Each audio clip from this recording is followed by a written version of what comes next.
Hello, my name is Joshua Glenn and Fiesta, student of Philippine College of Science and Technology. And now we are gonna be discussing about Mendelian and non-Mendelian inheritance. So Mendelian inheritance refers to patterns of inheritance that are characteristic of organisms that reproduce sexually.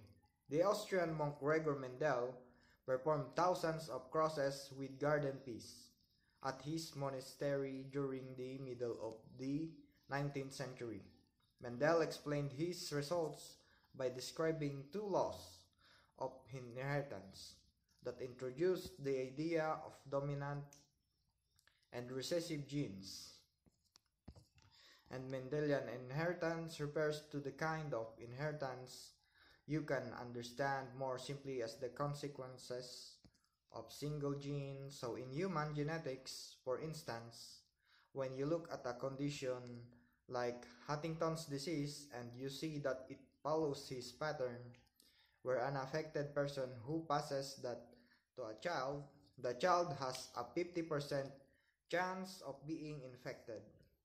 That's dominant Mendelian inheritance is. Hemophilia, where you see a condition where the female seems to be unaffected, but there's X-linked inheritance that's also Mendelian.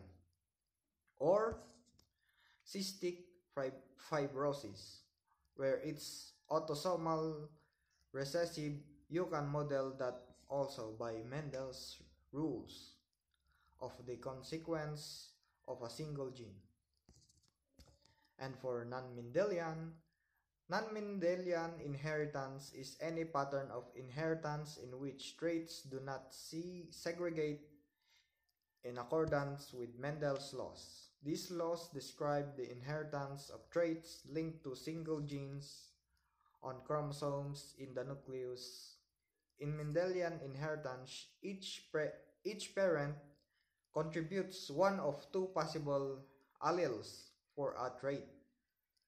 If the genotypes of both parents in a genetic cross are known, Mendel's law can be used to determine the distribution of phenotypes expected for the population of offspring.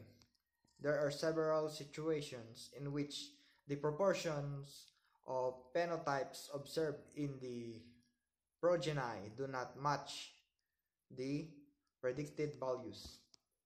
And that is it. Thank you po.